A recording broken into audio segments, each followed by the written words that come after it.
কারণ কি আমি বিসিবির কেউ নই। আমি আশা করছি সাকিবের মতো খেলোয়াড়ের হাতে একটা বড় ট্রফি আসবে, এটা আমরা। ক্ষমতাধারী আসিফ মাহমুদ ক্ষমতায় থাকা অবধি সাকিবকে দলে ফেরানো সম্ভব নয়, যা বললেন বাংলাদেশের সাবেক অধিনায়ক মাশরাফি বিন মুর্তজা। বিস্তারিত রিপোর্টে। বাংলাদেশ যখন শ্রীলঙ্কার বিপক্ষে টি-20তে বড় ব্যবধানে হারে, ঠিক তখনই আরেক প্রান্তে আলো ছড়ান সাকিব আল হাসান। সাকিবের সেরা কামব্যাকের দিনে সোশ্যাল মিডিয়ায় তোলপাড় উঠেছে বেশ ধারালোভাবেই।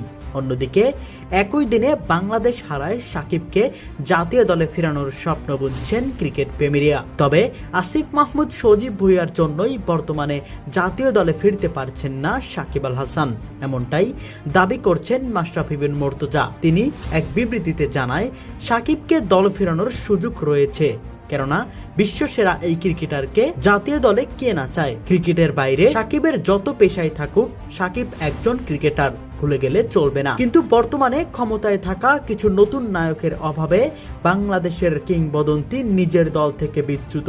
যারা সাকিবকে আইডল মানত, তারা এখন সাকিবকে প্রতিনিয়ত অপমান করে যাচ্ছেন। সুযোগ থাকা সত্ত্বেও সাকিবকে দলে নিচ্ছেন না তারা। প্রিয় দর্শক, সাকিবকে দলে না নেওয়ায় আসিফ মাহমুদ, সজীব ভুঁইয়ার উদ্দেশ্যে মাশরাফির বলা কথাগুলো কতটুকু যুক্তিসম্পন্ন, কমেন্ট বক্সে অবশ্যই জানিয়ে যাবেন।